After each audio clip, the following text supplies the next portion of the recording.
It's like for a group, and then the back is for an individual. It's essentially the same shaping plan.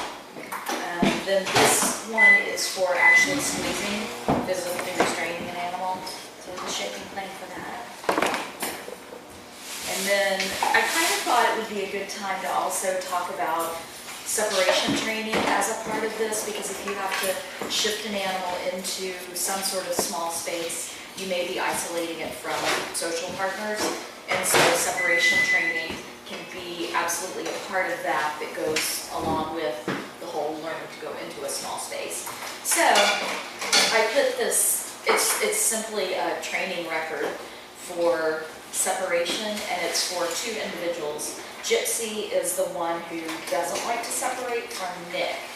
And so you would mark the trainer, where she is, where he is, and maybe you have like the enclosure divided up into some sort of grid system, or however you would do that, and then what the response level is, and you can see how that's scored on the bottom. So that's what those 2 are. And then this one is a shaping plan, and it says adult, adolescent, juvenile primates. You could pretty much put any animal in there, but it is for entering a transport cage. And some of them have recycled papers from yesterday on the back. So if it looks weird on the back, some of them have something on the back, some of them don't. So don't pay attention what's on the back of that one. So those are the handouts for today. And like yesterday, I was kind of hoping this could be a lot of discussion, questions, comments, things like that, rather than just straight out PowerPoint. It's a more intimate setting today. And then if y'all wanted to see videos, I threw some videos on just like general shifting, crate. Let's see what I'll put here.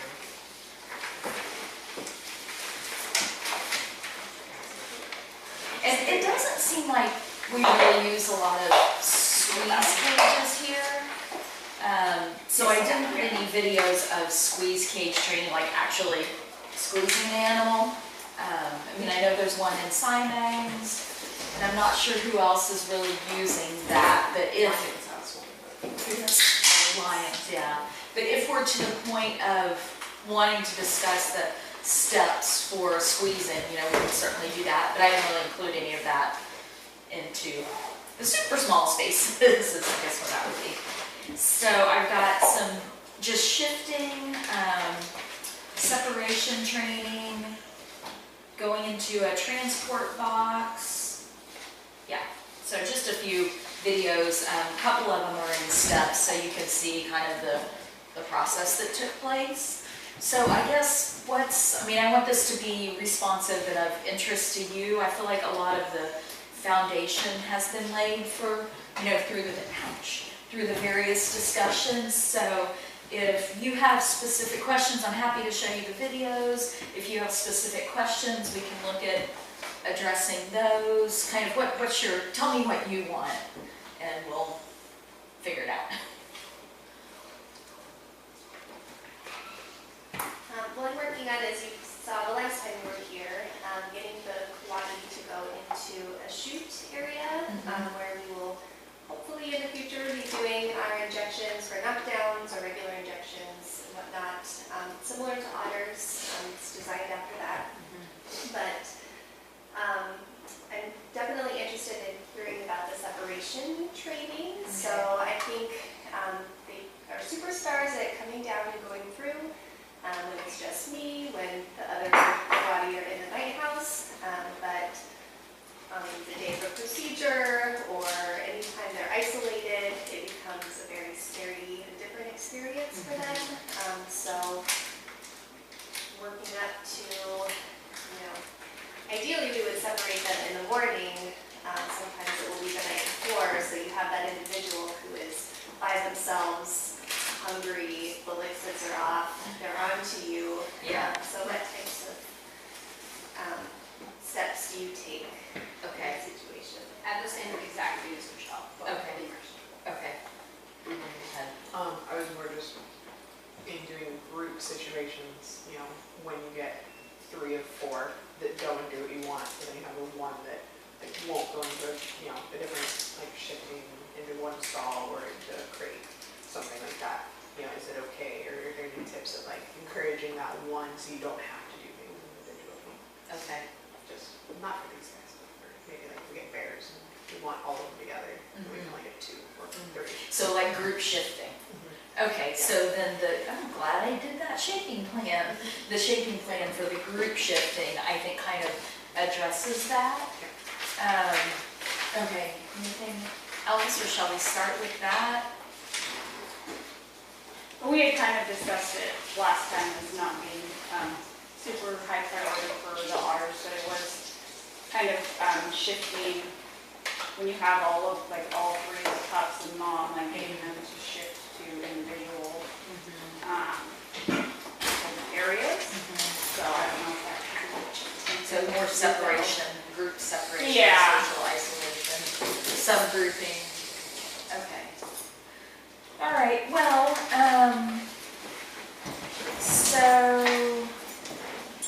a couple of the videos, I got caught up in my primate folder. I have all my videos and pictures are done by AXA, and I got caught up in the primate folder this morning because I knew that I had some shifting, and so there's quite a few primate things in here. Hello. We're just sort of discussing how we want to, and actually Valerie just came in too, just discussing how we want to kind of handle the discussion today. So informal, you know, very much like yesterday, I've got some different video clips of shift training, separation training, going into a transport box or small cage kind of thing. And the things that have kind of come up as we like to talk about are separation from the group, dealing with isolation, nothing by mouth the night before, and how that can alter an animal's behavior in wanting to cooperate because they know it's the real deal, and how you reinforce groups for moving together. Like if you have a group of animals, you want to shift from A to B, and there's one holdout.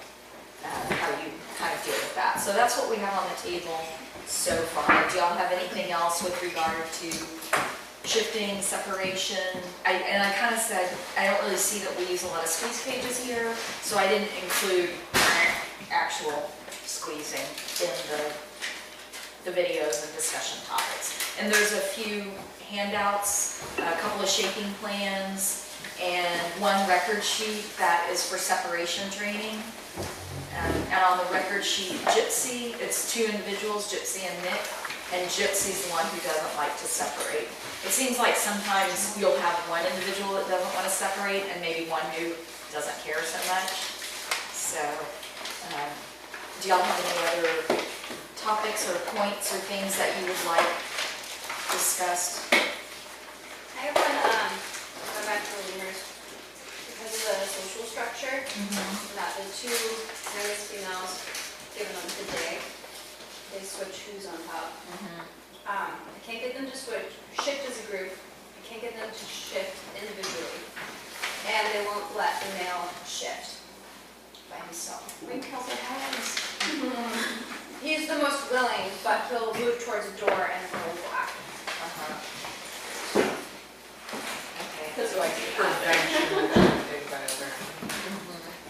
Yeah, and actually that's a really good point. I mean, I think a lot of this, you know, some of the difficulties that we often face appear to be a shifting problem, but it's really a social problem.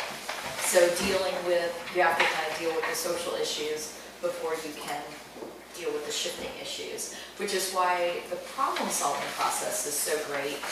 I don't know, some of y'all have probably been through the problem-solving process with me. But you know, you get down to why isn't the animal doing what you want it to do? So they're not shifting. You know, kind of the 3 common hypotheses from almost any not shifting situation might be, 1, they got darted in the shift, and so they don't want to go back in there. They're scared to go in there. Another one might be, there is a more dominant animal preventing them from going in or attacking them once they do go in. And another one might be, it's really boring in there, they have a beautiful exhibit, and this is a small boring space. So each of those hypotheses, the result is the same, animal doesn't shift. That each of those hypotheses would necessitate very different approaches. One might be desensitization, if you're scared. One might be socialization training techniques, if there's somebody not letting you come in. And it's boring and not as fun as the exhibit might be an enrichment solution. So exact same problem, 3 very different solutions. So I think keeping that in mind when you are thinking about why animals won't shift, if you can begin to formulate hypotheses in your mind as to why they don't shift, then some of the things we'll talk about today will be part of your solutions. Obviously, socialization training for what you just mentioned, Stephanie, is going to be another huge component. And I'm not really going to talk about cooperative feeding and all that kind of thing today, but that might be a part of your solution if it's a social pressure thing. But it is, like I said, it's an excellent point that I think the whole shifting thing can have so many reasons why animals don't do it. Okay, maybe a good place to start is, this is a lab again.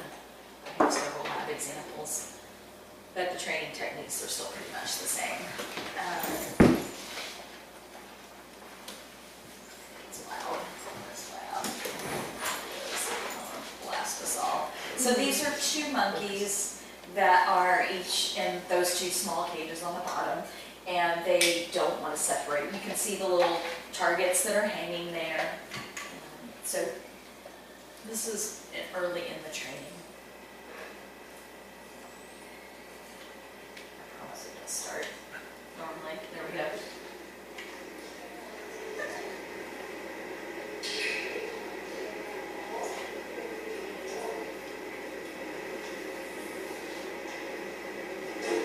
So you can see the ones blocking. Did you see the little hand come across? So the one on the left is blocking the door from closing and separating them.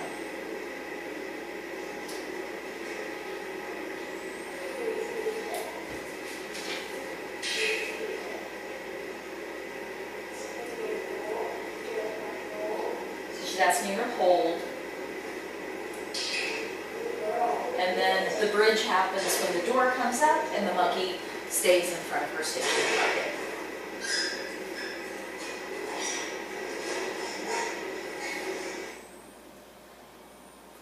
And then, whoops.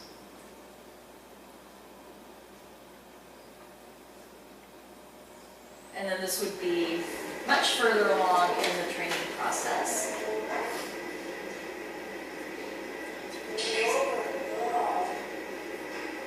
And can everybody hear she's saying over for shift?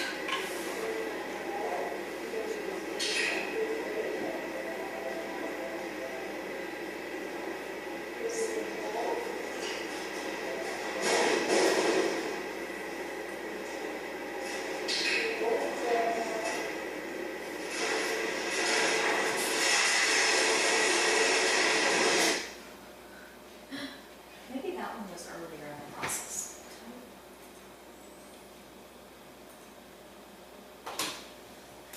I looked at one where the door closes.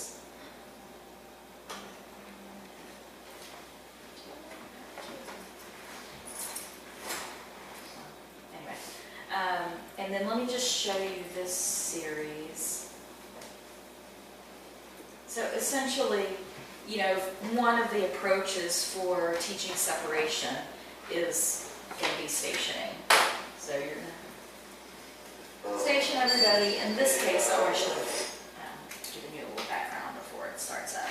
So it's a group of chimps, but really 2 individuals are the focus of the training. Ursula is the mom, and she's stationed to your left. And Misty is her daughter, and Misty's like 30.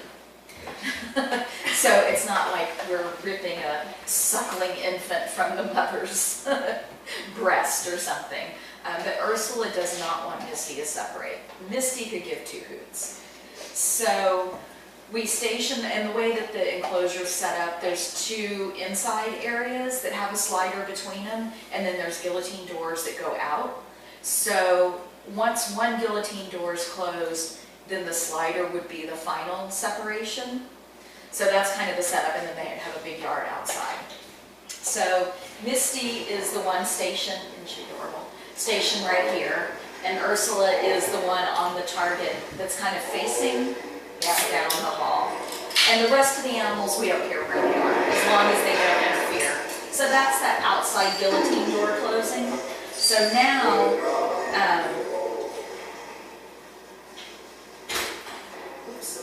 now, Ursula's trainer will take over closing the slider. So the setup was reinforce Ursula for the guillotine door being closed, and Misty's trainer would do that. Once that door's closed, since Ursula's the one that has so much anxiety about separation, then we wanted to say, okay, Ursula, you stay. If you're willing to stay and let your trainer walk away from you and close that door, then you know what's happening and you're not being tricked, or, you know, she's a willing participant in this. So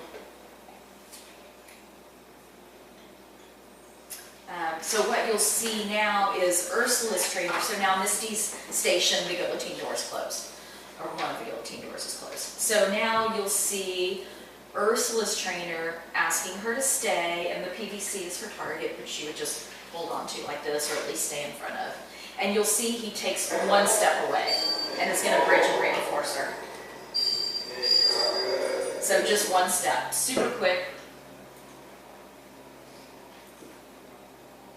And then you'll see he's going to take a few steps away.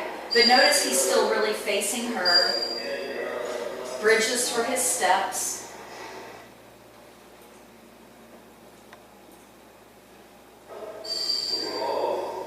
And now you can see he's starting to turn away a little bit from her. Not bridging every single step. Bridges when he just rattles the door. And he gives her a nice jackpot of banana. And both these girls are super fat, so they don't get a whole lot of extra food. Okay, now he's able to walk away from her and close the door just a little bit.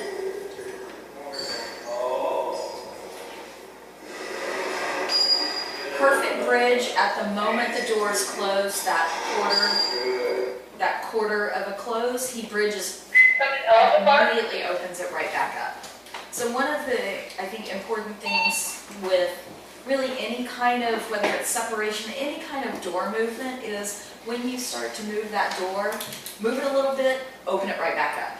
So there's no duration. Just like with the needle stuff, you're not going to poke and hold for the very first time.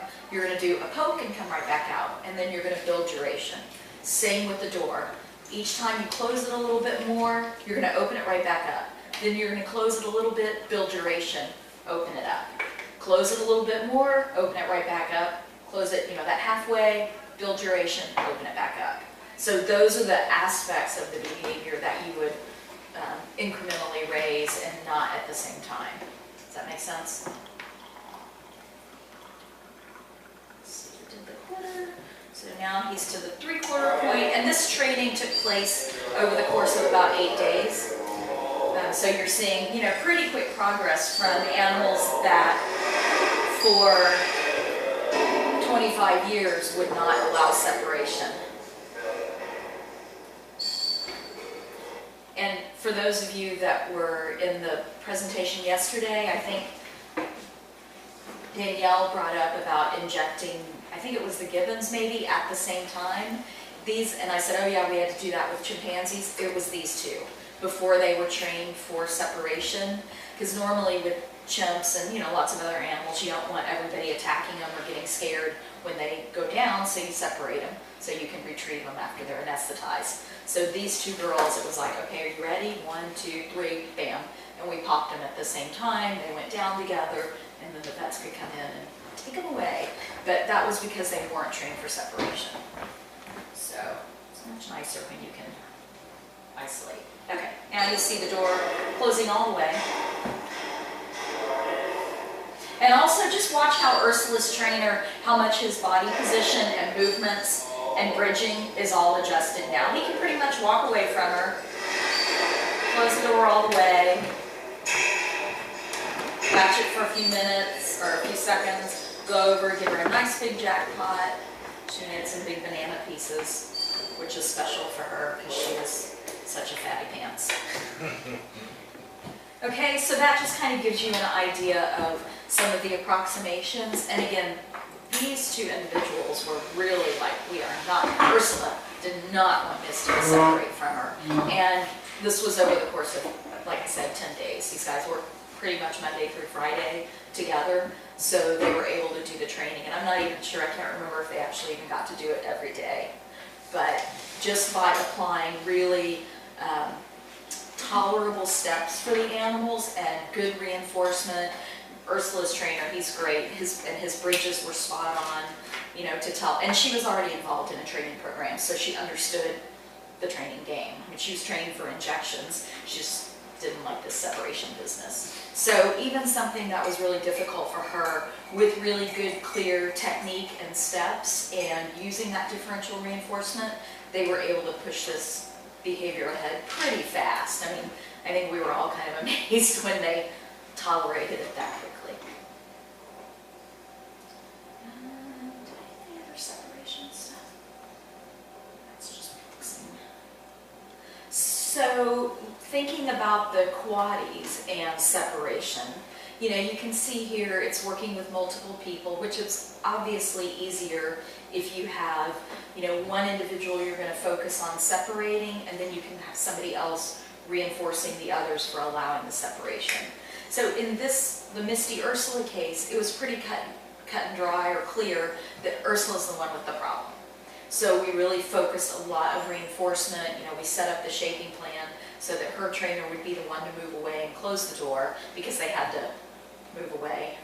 That was just the best way to station. Plus the way that the cage was, she could actually look down the row and see what was happening, as opposed to if she was on the same plane, Misty was here, Ursula was here, then Ursula wouldn't really be able to see.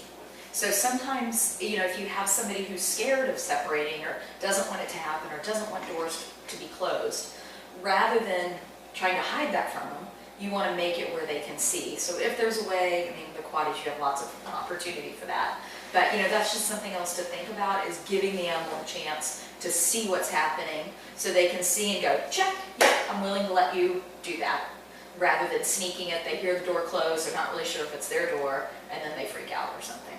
So see if you can let them see if somebody's scared. But obviously it's easier if you can start with more than one person to help you station. That way one person can focus on shifting or isolating some individuals. The other person could really truly just sit there and feed the others if they don't have a problem with the one going away. So look at where if there's a problem or if it's just implementing a shaping plan, kind of examine that and see, you know, this one doesn't care, he'll walk away from the group, or is it that they really don't care until they're separated for an extended period of time with no food and no water? I think it's that. They don't care until they're separated for an extended period of time with no food and no water, and then vet staff comes in and all of that. Pokey things happen following that. So knowing what you know about training, what would, or anybody, not just Michelle, what would be ideas that you would have to kind of address that? If you do separations not on procedure days, like, you know, do a fast for someone overnight, and that way you can build up that it's not always going to be a scary, terrible thing, like, and have someone who's not from your strain come in that next morning and be the vets, or have the techs come down. Try something like that. Run that through with different individuals being separate. Yeah, exactly. Training the fasting into it. Leave them hungry for 4 hours and hungry for 6 hours, and then they get fed afterwards. It's not always like, my food and water gets cold, now scary things happen. Yeah, so those are, look at the components that go into that overnight separation and nothing, where they get nothing, food or water by mouth, right? So look at that total time and see what are the components. There's duration, there's nothing to eat or drink, and there's strangers, well, maybe they're not strangers, maybe they're known scary people with sharp, pointy, shiny things intruding. So, you know, you can break down those components of it and begin to teach them that every time you're separated, the scary person with the sharp, pointy stuff is not coming in. And even if they do, maybe they're not going to use the scary implements. So you can build that separation and NPO, nothing to eat or drink, into the training process. And with, you know, when we were doing so many chimp, I mean, I learned so much from having those chimps to train and working with some really good trainers and lots of chimps and lots of opportunity. We did a lot of mock, what we would just call mock NPO. Do you use that NPO, nothing by mouth? So we would do what we call this mock NPO. And that meant that they got isolated for some period of time, and we would come in and ask for a present for injection. And that was really important because, you know, you think, yeah, we're ready, we've got injection trained up, they're taking it all day long, no problem. Separate them and they're giving you a finger. They're not going to have anything to do with that. Oh, but that does remind me, this is back to injection stuff. I forget which animal it was. I asked yesterday, do you ever give them the choice? Like if you have an animal who's been trained for injection and now maybe you've separated them or something happened that, you know, now you've got to anesthetize them and they're refusing. If they have experience with a dart gun, we've seen with a number of different species, you go in and say, you know, the vet or tech or whoever comes in with the dart gun and says, okay, this is what's going to happen. Do you want to give me your leg? And oftentimes they'll make the choice. You know, and this is for animals that have experience, but they understand both of these things kind of suck and they give me a hangover and they hurt, but that one hurts a lot more and it's way scarier. So we've seen, and that's been in zoos and labs, have seen overwhelmingly that if animals aren't, I mean, if they're completely freaked out, they may not be in the mindset to make that choice, but a lot of times they will understand it. So I think it's always of some value, like, nope, they're not presenting at all, come dart them. You know, maybe try giving an animal a choice and see if they understand it. But I digress. I think it was the hyenas. Yeah. Hyenas, that's right. Yeah. Yeah. Thank you for having a better memory of that. Almost. I have another separation stuff here.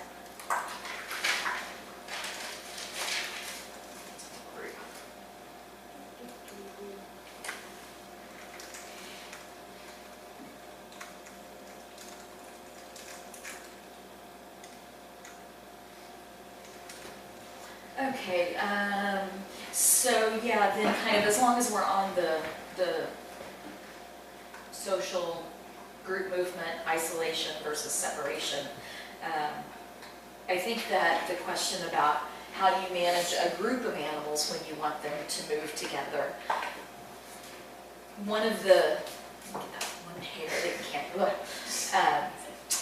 I think one of the most effective techniques that I've used for that is you get something that's super special to those animals and, or some things, you know, you have a few things in your toolbox there of really super yummy special things.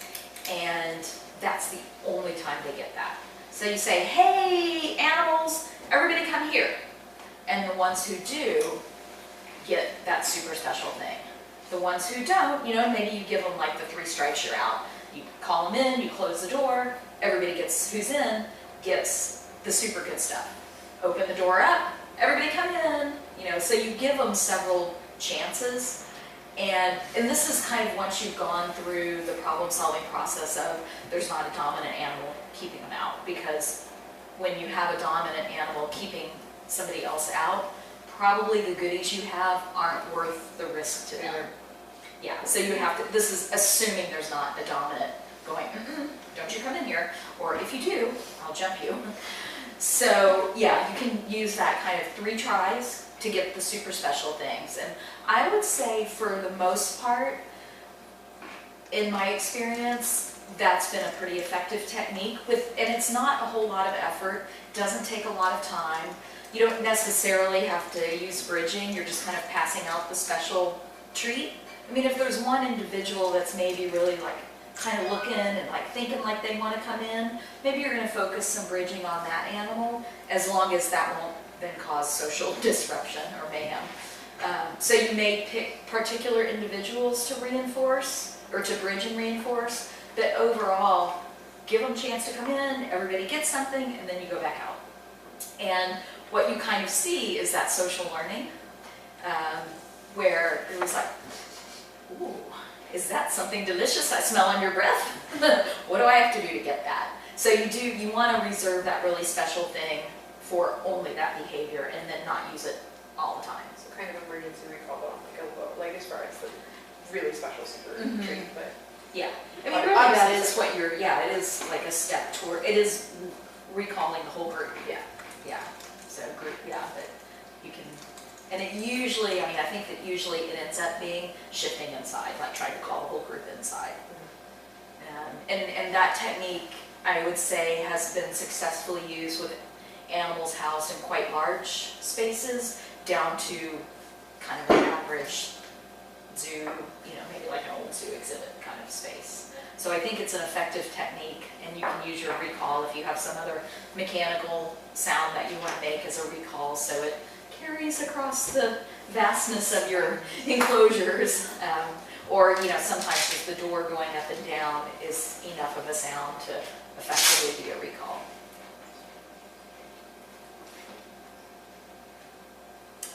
Okay. So let's look at like some smaller, working in even smaller spaces. So this is box training, again, lab setting. And I think when we are doing crate training, box training, you may have the separation issue, but a lot of times animals do have real and sincere fear about going into a small space. Maybe it's dark, maybe it's too bright, maybe it's, whatever for that animal. They've been in there before and bad things happened. So if you can, again, kind of identify, is there something we can do to make this box or shift thing more comfortable, either by making it darker or lighter, or give them some way to see. Those can be helpful techniques. Like with Dern, we know she's quite comfortable going into the mesh box. Having her go into an air kennel is scary for her. So she'll reliably, let's just start there. She has learned quite quickly to go in the box when she's asked. It's under stimulus control, say, crate, is that what you're saying? Yeah. Crate, and she goes right in. Notice that her little tail's hanging out. So Stephanie's been able to work with getting her to relax and let Stephanie manipulate the tail in. But you can see her immediate response to the cue, go in the box. And then here's kind of dealing with the tail. Oh gosh, she's cute. So this is modeling, good example of modeling. Relax your tail, let me move it inside where it won't get squished by the door.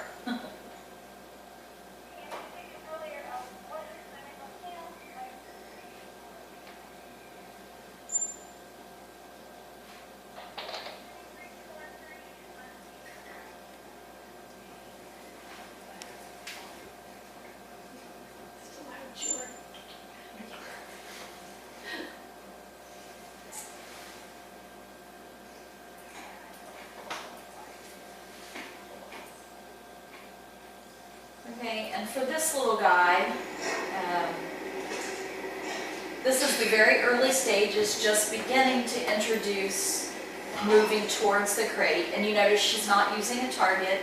She is saying box right from the beginning.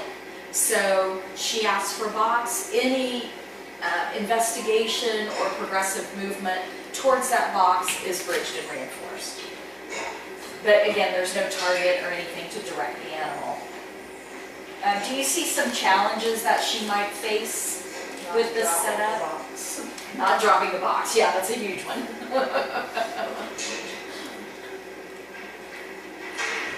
that door is resting on top of the door of the box. That seems like it's kind of in the way. The metal. Yeah. Can she even see how far in the box it's getting? Like how far it's reaching into the box? Yeah, that's a problem. It's just the visibility of the box. How about giving food in the box? You got the tiny little holes on the side, but once the monkey comes in, sort of gravity's doing its thing, everything's working downhill, so she's got to hold the box up, hold the door, and provide reinforcement. So that's, to me, that's a kind of challenging situation. I mean, you know, you're just starting to introduce it, so maybe it's okay for starting, but remembering part of your good technique is being prepared for the animal to make big leaps. So if the animal truly were to make a leap, that could be, I mean, dangerous. The animal could escape, she could get hurt, it could scare the animal, cause significant regression. So to me, this is a little bit of a risky starting point. Like, I would want to have the crate sitting on top of something, maybe secured to the cage, because if the monkey did, I mean, you saw the monkey was kind of pushing on the side of it. And I mean, these aren't huge macaques, they're fairly young macaques, but you know, there are some risks associated with starting here, plus just the challenges of having that more solid box, being able to target the animal in and then deliver the reinforcement. If there was some regression, what would be her steps? You know, she doesn't really, I feel like she doesn't have any steps to go back to if there was regression. Just Yeah. kind of like, oh, just, it's so arbitrary, just kind of like every time she looks at the box again, there's not really that guiding. Right. Right, yeah, there's no, it's not super clear to the animal what they should be doing at this point. So, you know, in working with a crate that is of this design, you know, she can certainly make some initial progress of bridging you for looking at it, bridging you for taking some steps, but really having that target in place to direct the animal's movement would be super helpful. And then you could just begin targeting the animal if you had regression. Your steps might be targeting the animal around the box and come away from it because it's scary. Now come a little closer, get a jackpot. Okay, now come away and take a breath. So yeah, you're right. That would be another concern. It's very vague. I still feel like the way she has to open that door to get the crate lined up to it, like just whole thing is a hazard. It's dodgy. Yeah. Okay, excellent observations. This is a super old video. Chimp box training. And this was after considerable amount of training. Oh, I should say, wait, before it goes to the super fun part. So these animals were put in the boxes. It's a squeeze, has a squeeze mechanism. So they got veterinary procedures. They got, you know, they were forced to get anesthetic shots. They were moved around for management purposes. This is a lab, you know, where there's many, many chimpanzees. And so they were put in the box, the transport box, for not very nice things. And most of them hated it. Many years later, when I was an employee at this facility, boxing was still like, because there was this culture of, oh my gosh, we've got to maintain boxing because all the animals hate boxing. And they actually got to where it was a pretty positive thing. And this was a super benefit of box training. The animals would be put in a box and then just taken for a ride. And they loved it. They absolutely loved it. So this was part of the reinforcement is, hey, let's go check out the other 150 chimps. And, you know, there would be people lined up. All the chimps would line up at the windows to watch and see who's going by. So something that was very scary for them became actually quite enriching. And so it really, I mean, it fulfilled not only the need for boxing for veterinary or just movement management purposes, but it also became a super cool enrichment strategy. You know, pretty much if you have a way for an animal to get out and kind of look outside the plane of the cage front, they want to take that. So this was a really cool thing. Was there any direct communication between the escort and the chimp as far as directing which way the chimp wanted to go? Ooh, no. Chauffeur. That would have been, turn right here, please, James. That would have been really cool. I'm trying to think, it's kind of a circular, all the back when this was done, all the corrals, there was a big driveway, or there is a big driveway that goes around the corrals, but then there were more cages off to the side and over here. That, no, I don't know if Bob's the guy who was the trainer who you see pictured here. It obviously requires some kind of relationship or communication system between the chauffeur and Miss Can Daisy. you turn on? But yeah, some kind of signal, like I'm ready to go now, go this way, go that way, I wanna go see my friend over there, or something like that. So. Yeah, that would so take it to the next level of cognitive social enrichment. Ooh. Are you still doing that? I'm gonna ask Jane. Is that still happening, or? I suspect it is. I have not been to this facility in probably 4 years. And this is MD Anderson Cancer Center in Bastrop. And I mean, when I was working there as an employee, and then whenever we would have our workshops there, they were still doing it. So I don't know why it would have stopped, but I can't absolutely say yes it is. Although there are more chimps there now, so maybe it's happening less frequently for every individual. But boxing was one of those things that everybody, and the caregivers at the facility, it wasn't just, because there's a separate training staff, enrichment staff, and then caregivers. And so the caregivers had boxing transferred to them, so that was part of their responsibility, was to make sure that every animal, or their designated animals, got in the box. And I'm not sure if going for rides is still part of that. But man, that would be cool to have them direct you. That is super fun.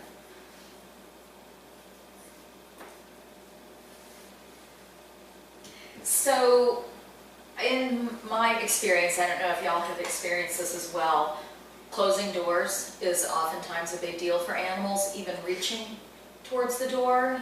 And in one of the shaping plans, I'm not sure which one it is, but or maybe several of them, it talks about, like, I've had animals truly where if the door operator's over here, so the minute you take a step towards it, or if you were to start your training where you could operate the door, if you have a guillotine door to pull or something, the animal's not going to shift for you.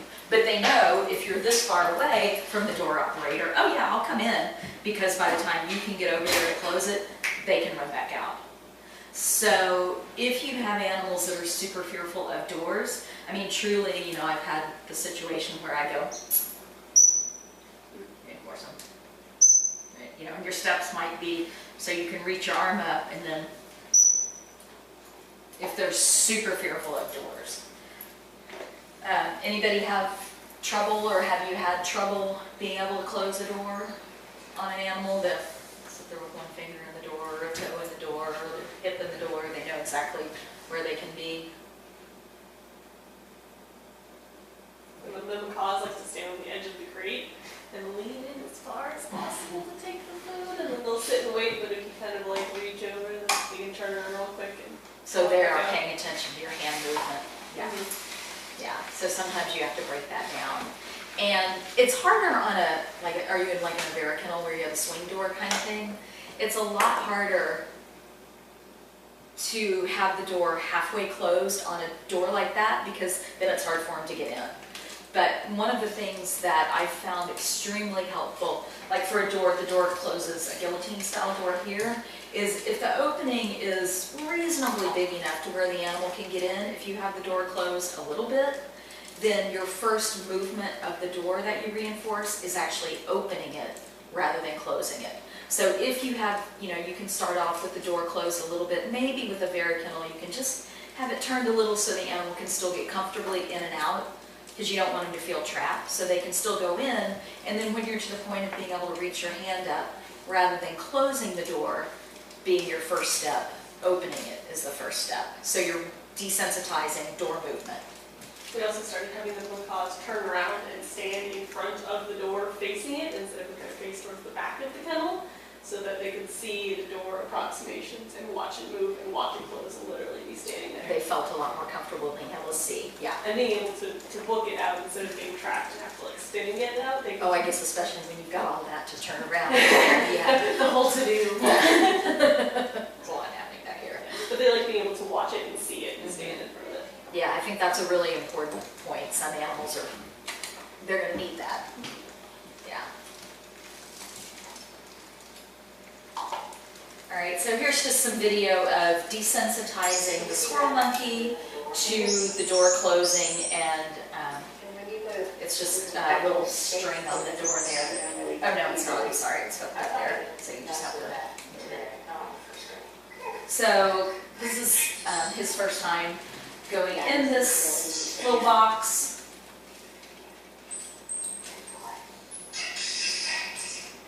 The other monkeys are screaming. So just little door movement, bridge and reinforce. I really like that the monkey's looking at the door so you know he's seeing everything that's happening.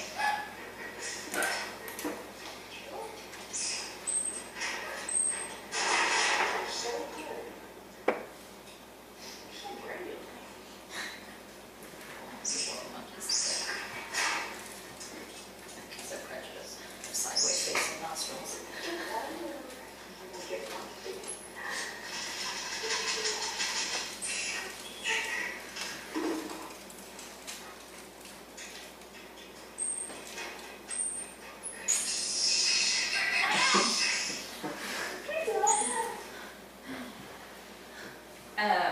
So if you have a situation where, like with Dern, very comfortable going in an open cage or space like this, but you really need to go to a very closed-in box, maybe an IATA-approved transport box or something like that, what are some steps that you might take?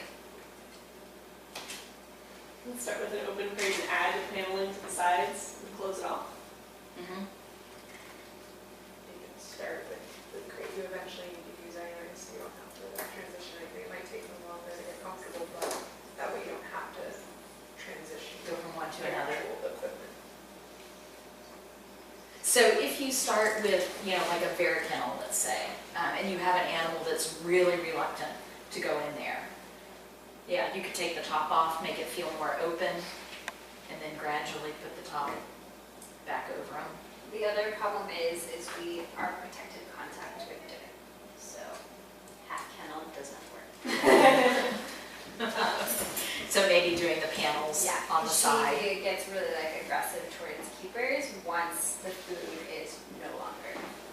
What about like generalizing and like using a bunch of different crates and being like, it doesn't matter what the shape is or what the size is, and like just you get trained to come into something and then eventually switch it out for more and more closed crates. Another possibility. So I tend to agree with Heather. I noticed some of this come up before. The people where they have the open top or just the bottom of the bear kennel, then I'm not too sure, maybe it's just because I'm not too sure how you add the top, approximating the top. But I found that when working with a lot of birds, I would rather take the final piece of equipment and work through all the hard stuff to get them into it, because when you change the tiniest of things, it's almost like stepping all the way back to very nearly square one, if not like, and after you've gotten to square 20, or like, because you know what I mean? Like with birds, Yep. you teach them to go into the pink crate with green mat, that's great, and then you change the green mat to a brown mat because now you don't make green mats anymore, and the bird says, what the hell is this? And now you can start training them all over again, or changing the shade cloth on the side or something like that. So in my experience, when people keep suggesting, like, oh, we're going to train them to go to the bottom of the crate and we're going to add the top, it's like, well, just teach them the whole thing. Put the door on, put the crate top on, and work through those steps instead of teaching them to go on the bottom, then to go on the bottom and top, and then to go on the bottom and top of the door, and then go on the bottom and top of the door, and then that, you know what I mean? So that's just kind of my personal opinion. Although Margaret has definitely convinced me of generalizing things is like the best thing ever. Mostly because of zebras and generalizing like people. Margaret was actually able to step in and like participate in the session and actually hold off for the blood draw for Stormy Zebra the other day. And Stormy usually doesn't like anybody new around her or touching her. So generalizing things has really helped a lot. Yeah. Well, I think what this illustrates is there are a lot of different ways, and you know that's why it's. I mean, I may have ideas about training, but you have intimate knowledge of the animals, and paying attention to the animals and sort of knowing the scope of possibilities that you can use, that makes you much better prepared. Like, okay, I think this bird is going to really freak out at, or this species, the majority of my experience with this species is, maybe that's your starting point, that small changes throw them way back. But this particular species, zebra, they can be a little flighty, but once they get something, they're pretty solid. So maybe we want to build in flexibility from the beginning. So I think knowing all the possibilities gives you more options, and you can better choose a shaping plan or a training plan for that individual. And that's really, I think that's where more, not bad tools in your toolbox, but if you have all the good positive tools in your toolbox, then you can be much more effective because you're not just locked into this one way of doing things. And I think also sort of taking a step back and going, why isn't this animal participating? Are they scared of one aspect of this crate training thing, and how can we help them overcome that? Or you can't go in with them, so you couldn't do the half crate. Yeah, crate training an elephant. You're not going to have an open top crate when it's really heavy to put it back on. Yeah. I think it depends on your goal too, because if Heather and I had to train these particular animals to go into a crate just to be shipped out at a certain date, then it makes sense. Just start with that thing and work on that, and there you go. But if we're trying to do it in the long term, where I'm going to have this animal for the entire life, I want to make sure they're okay with all the different colored mats and all the different colored crates, then I would go that direction. And so it depends on your ultimate goal. Absolutely. Yep. Yeah, and back to Dern, originally, she was going to go to San Francisco, so she can go in any kind of box. Now, if she's going to fly across the country, she has to be in an IATA-approved box. So, yeah, great point, Leslie.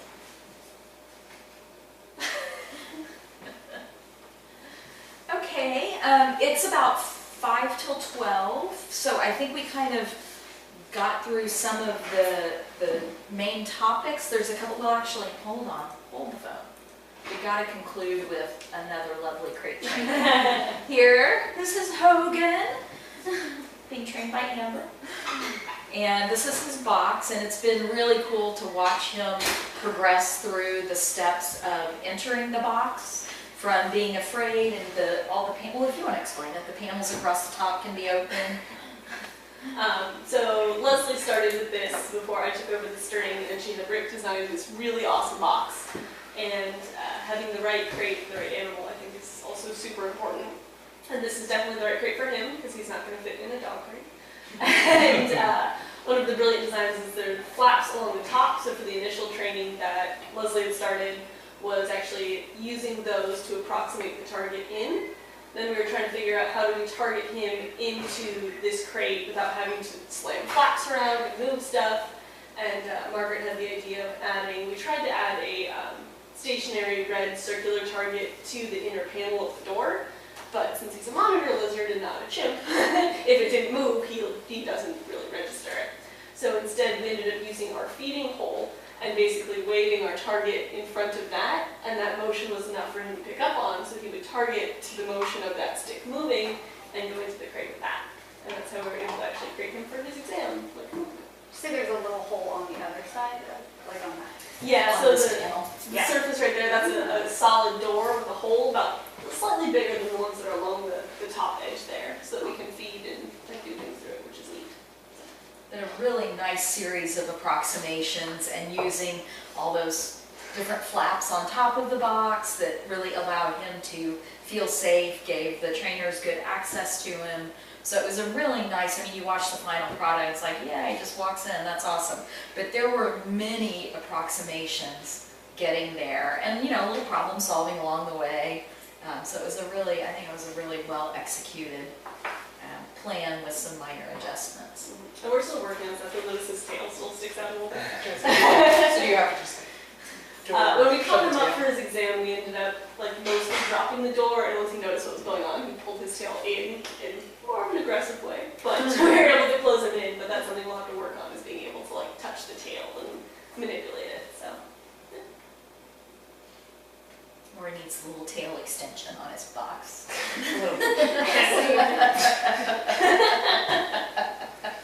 So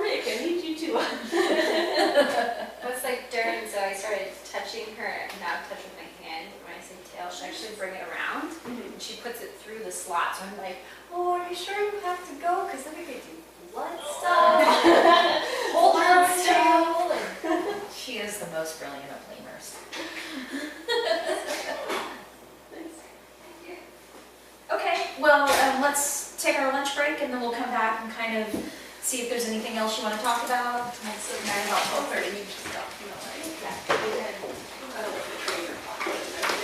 So, my computer's dead, so if I turn it off, I can go grab the cord, power cord. It's not that far to go. But I think I pretty much showed you the videos that I pulled up.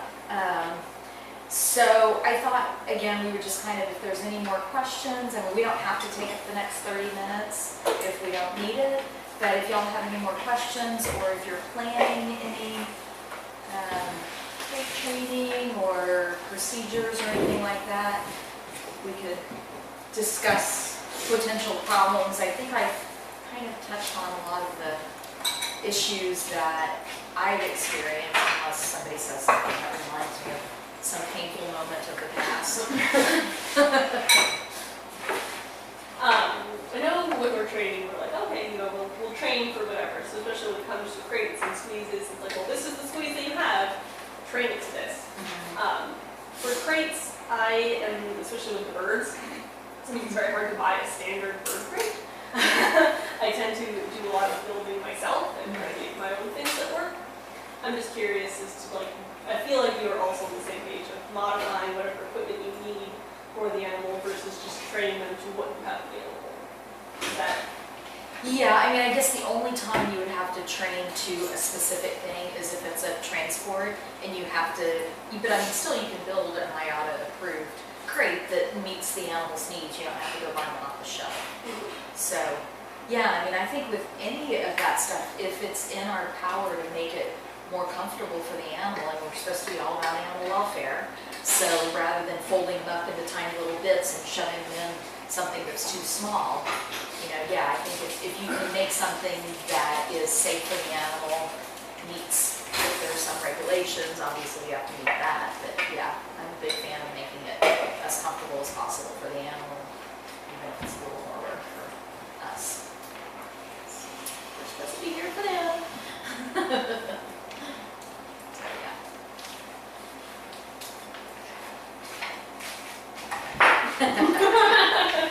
Hey Darren, I don't know if you were in here earlier when I was sort of commenting on squeezes. It's not something that we really use very much here, it seems like. Do you know, I know there were several places where a squeeze cage or a chute that could be a squeeze cage in California would be, are there going to be actual squeezes? I can't remember. There's no plans for them. Okay. And we have, in each of the night houses, with the birds being the exception, we'll be able to roll a crate up to in the hallway and attach it to the cage, which we're thinking that would be a place where we put a squeeze. So it'd be a squeeze on wheels. Yeah, The yeah. greatest, but yeah, the chutes are pretty small. It'd be hard to fit a squeeze inside. So really, other than, elephants has a hydraulic squeeze, which the elephants are all trained to allow it to come in and close around them, and then the gibbon, or I don't know about the gibbon, Siamang stuff, one, which has been used, or, yeah. We're hoping it's phase out of using it, but it Yeah. has been used and has been useful. It's not trained where they'll tolerate squeezing and take food during it. Has it been used to Right after squeeze them out, you- pop them? Right after you left, Hania was scheduled for an exam to see a dermatologist and get a flush from his lung flush to check CD. But we hadn't, finished the injection training, so I started working on desensitizing him to being squeezed, but I didn't have enough time, so I got halfway, and so he let me start squeezing, and he just looked at it. Oh, but that's then, good. Yeah. In the beginning, he always moved his foot out or turned around. Yeah. But we got to the point where he stayed facing me and just looked at it. But we got just like about halfway closed. But that's better than none. Would you like to speak to the advantages of squeezing versus just crating?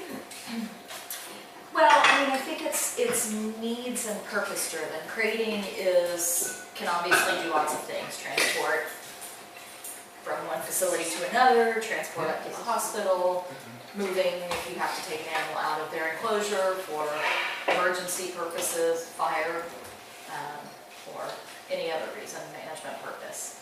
Squeezing, I guess, I don't know if it seems to me that Oakland Zoo uses squeeze cages less than some other facilities where I've worked.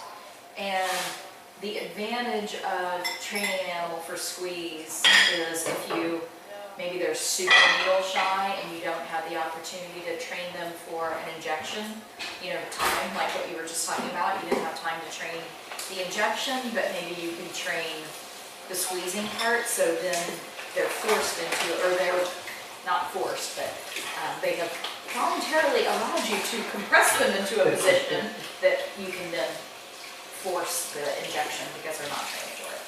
So I think it can have some real advantages. And for animals that you're not going to be anesthetizing as readily, maybe because they're very large animals, anesthesia is really dangerous for them, then if you have them trained for squeezing like the elephants, then it gives you access for lots of other things and makes it a little bit safer maybe for the people moving around them. And, again, I think I've shown the video of squeezing a sea lion with the squeeze cage that comes down on them like that. So, we would train the animals to do a full lie down, and then you're not forcing them down. So they're doing a lie down while the squeeze cage comes down on top of them. So they're basically desensitized to stay there while the restraint happens. So I think any kind of restraint really, we could like do a 90 and turn this into a restraint discussion, because that's really what they're talking about. Whether it's physical restraint holding an animal, or restraining them with a mechanical device like a squeeze cage, or restraining part of their body with a squeeze cage, or I don't know what other mechanisms you might use. Elephants, of course, we chain their legs to restrict movement of certain body parts. So any kind of, birds, I think, if you can desensitize them to toweling, or the way, you said you're doing the target where they're essentially planting their beak in your hand, and if you need to, you could have a little pressure and restraint on them so that you can access different parts of their bodies. So I think it really depends on, kind of the animal you can directly handle. Do you train them for manual, handheld, physical restraint, or the animals that are just too big or it's too dangerous to anesthetize them? Then you would want to train them for some measure of restraint. It's all the guys that are in the middle that we kind of just, let's just dart them, and somehow that's easier for the people, maybe not the animals. So I know bears do great in anesthesia, but that's a big, huge animal that a full-grown brown bear could do serious damage to you. But if you have that animal trained for a full-on squeezing, if you had to do something to it, you could probably do a lot to the animal in that situation. So I think those are the advantages of having the equipment and then taking the time to train it. And obviously, it's way easier to train it if the animal hasn't been forced to be squeezed. Once they've been forced and you start cranking the handle or moving the squeeze mechanism, then that's really hard for them, because restraint is really stressful for animals. So those are kind of my thoughts on it. Anybody have any different experiences? Have y'all squeezed animals against? I know if you've mostly spent your time working here, it just doesn't seem like there's a lot of squeezing that happens here, because I think the equipment isn't necessarily available. It also depends on the size of the facility. The smaller places, the expensive squeezes. Yeah. Oh yeah. Those they can be really expensive. Like a big tiger squeeze, I tried to get one donated to a sanctuary, and it was a $13,000 piece of equipment just for a rolling cage that has a little handle on it that you crank and the wall moves in. And they weren't willing to buy it. We did squeeze a bobcat, and actually that was really helpful because he was a 23-year-old bobcat, and he needed soak-through fluids periodically just because he was old and wasn't able to urinate well, so extra fluids to help make sure he wasn't getting locked up. And instead of having to knock him down or try to train him to hold It still would be a long long enough, time to hold still for that. we trained him for the squeeze so we could do fluids without having to do anything else. Oh, And that was cool. helpful. Ah, that's a really good example.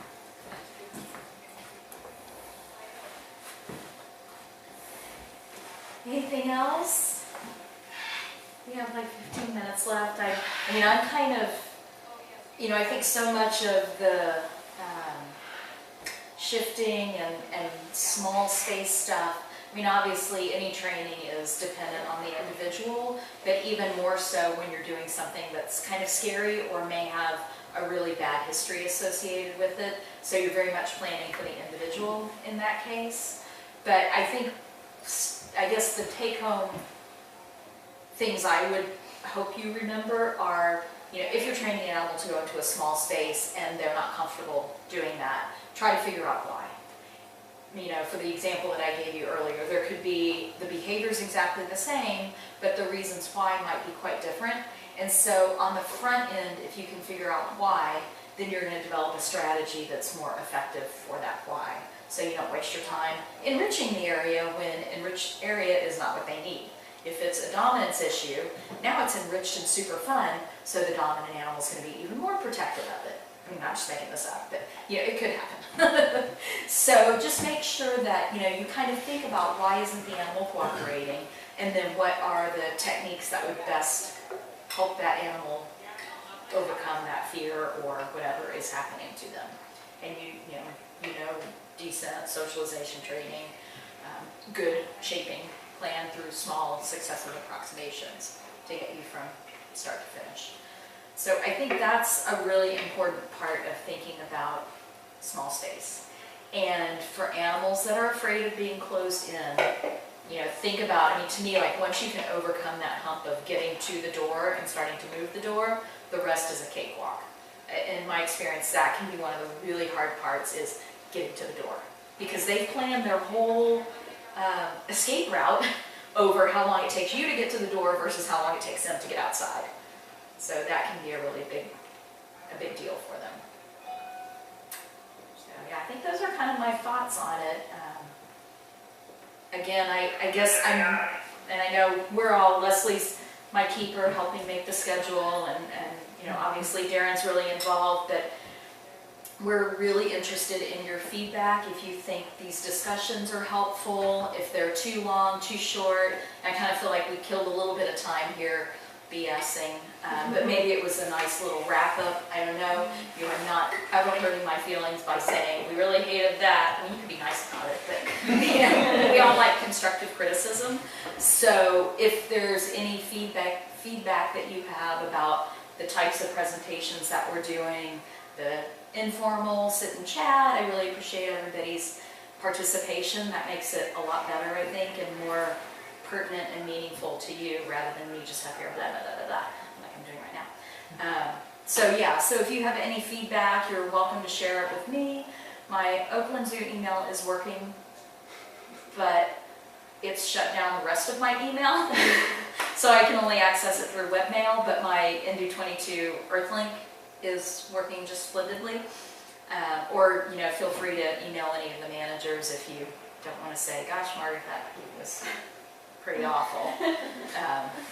However, but you're not going to hurt my feelings, and I'm always interested in feedback so that we can prepare presentations or whatever setups that are more meaningful and helpful to you in your individual situations. Yeah, I have a question, not a feedback question, but maybe a discussion question. I feel like it fits into kind of this lecture and yesterday's lecture. So we have our elderly Munchak deer. He's not trained for a hoof trim and that sort of thing. So we had been working towards one of the vet techs coming over. I guess there's what's that drug that they're putting in his nose? Oh, there was some kind of like medication or drug that they could put into his nostrils, kind of like a chapstick thing, and it's supposed to help kind of calm him down, so that we Midazolam. actually, is that what that was? Okay. What is So- it? Midazolam, like a day Oh. Apparently it's now and makes me forget. Okay, so there you go. So I think we were gonna start off with something like that, because he has been injected, before, and he's the one that has escaped, gone frolicking in the hills of Oakland for a Yes. while, so he. Not an Irish life. He was also attacked by a mountain lion. Some story. So anyway,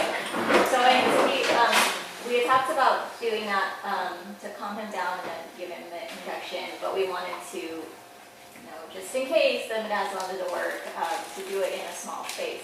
We've been hampered a little bit because a tree fell on our small space. A tree fell on our Eagle Scout shed, so we had to. So now we have all these little steps of like wanting, and he actually was still going in the shed even though this giant tree had fallen on it. But so now we have to train him to go into this small space, let us close the door while he's in the small space, with us being in there, while we put this thing around his nose, and then also inject him while he's in the small space. So we So really. what, is it just a matter of getting something in contact with his mucous membranes in his nose, or you said putting something around his nose, is there Oh, something? no, sorry, in his nostrils, in the Okay. mucous membrane to get absorbed, and then it'll sedate him enough to get the actual immobilization drug. And do you have some applicator? Maria has just been, we're just at the beginning stages, and she was just feeding him, but I think it is supposed to be a little applicator that she just kind of swirls around his nostril, like a little Q-tip type thing. So, So you just dip the Q-tip in the compound and then swirl it around his nose, basically? So, the reason why we want to do an exam on him, maybe, the hospital hasn't really pushed for it, but he hasn't been trained for any other handling. So, like, for example, if his hooves are getting long, he hasn't had an exam in years. So, I'm sure the hospital will start knocking on our door to say, hey, it's time for his exam. So we're kind of trying to jump on top of that. And also, again, like I said, his hooves are getting longer as he's getting older. So it is something that either, he work towards a hoof trim, but he also probably is going to need an exam anyway. So, Right. And that's how they've historically always done his hoof trim, is just knocking him down for anything else that you want to do with him. So we're really just in the beginning stages, so I'm just throwing it out there, getting ideas or suggestions of how to move along, or anybody really, if you guys have any ideas. I always have ideas, but I'm interested in yours. So, what are the components of this shaping plan? What needs to be done? Well, I think it depends on what you want to do. So you want to train for the sticking stuff in the nose. Yeah, well, we are trying to stick the stuff in his nose while he's inside an enclosed barn. And then after we stick the thing in his nose, we're also going to hand inject him. Okay, so Maybe. getting Those are all the something stuck in steps, right? Okay, so getting something stuck in his nose is Yeah. one component. Okay, not Amber. What's another component? Being closed in the barn. Going in the small space and being closed in. Having someone else in there? Closed in with people. Having a stranger in there, well, sort of stranger, right? Did you say that The vet tech has been working one of the with vet it, techs, but do they yeah, have to be the ones to administer this? Probably not. Can you administer the nose thing on exhibit and then bring him into the barn? Kind of Maybe drug. as he's sedated. Well, yeah, how quick is it? I don't know. Yeah. Yeah. That's possible. I mean, you could generalize it to both scenarios, like do the nose outside and do the Yeah. nose inside. Yeah. Does it have a smell? I don't think so. It sounded like it didn't have.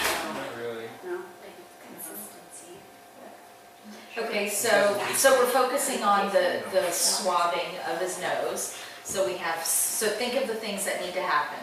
One is, if you think about your shaping plan, and we've named these 3 elements. We've got the nose being closed in a small space, being closed in a small space with somebody he's not too familiar, if, and this is where you wanna get with the vets, do they need to be the ones to administer it? Or can you or someone he's more familiar with, whoever the primary trainer is going to be the person to administrate it? So you want to get clarification on that before you go through all your shaping steps, right? Okay, but let's just focus on the swabbing. Okay, so what's involved in that? There's consistency, find out what the stuff actually feels like. Does it have a smell? Yeah, the applicator itself. The applicator itself, so you need to desensitize into the applicator and how, you need to find out like how far up in there. I'm flaring my own nostril in here. How far up in there does it have to get? Can you just touch the surface? What's the contact time? Is there a re-dip and reapply? Is it both nostrils? Temperature of the liquid. Is it like an alcohol-based thing? Is it gonna, cool your nose? Does the Munjak have any problem with you moving close into, like, No. Expanding I could probably smells say my like fingers chasing. already. It's fine. So are we talking about getting him back in the Eagle Scout shed or doing this in the Munjak The pen? Eagle Scout shed. Okay, so that's He gonna have gets to out be, with the Munchak pen. okay, yeah. So, yeah. And then I guess I'm curious if maybe we should do a trial to see what the effects of the That's what I midazolam was on gonna him say. are. Like, is he gonna be so sedated he doesn't even notice if I give him an injection, so I don't even need to train that next step? Or is he gonna still feel it and I should incorporate that step also? Yeah, that's a good point. So, are the vets okay with drugging him a bit? If it's not going to, as an assessment for the training plan? I mean, that's, I think there's still obviously a lot of things that you need clarification from the vets. But getting back to the swabbing, if you think about the elephant that was afraid of the gauze pad, did we desensitize her to the gauze pad with her ear presented in the ear hole? Do y'all remember that video? Yes. We did not. We took her to a neutral zone or a neutral place that wasn't scary associated with the blood draw and desensitized her to the swab. So same thing here. You don't have to train him to tolerate the nose swabbing, which seems weird and tickly, in a scary place, the small space, right? So like Heather said, you can train it in the yard or wherever he's the most comfortable.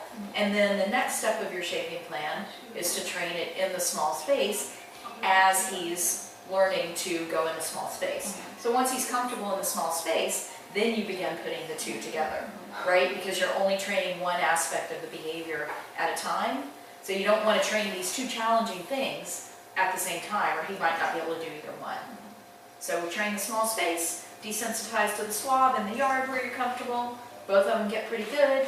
Begin to put them together, but relax the criteria. If I can swab him all day long in the yard, first time I bring him in the small space, are we going to swab him all day long? Nope, you might just lift it to his nose. Good job, come on back out. So think about the components of the behavior. Obviously, you still need some more information, but still, even without having all that information, you can begin to think about the components and how you can train him for each of those on the path to putting, layering them all on top of each other and putting them together. And then, of course, if he does have stranger danger or if he doesn't care about new people at all, that would be another aspect of it, if you do have to have one of the vet staff administer the stuff.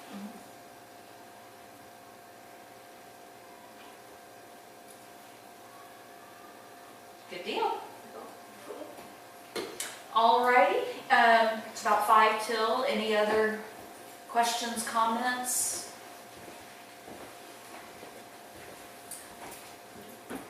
Awesome. All right, well, thanks again, and, like I said, please feel free to let us know how you think these sorts of things are going.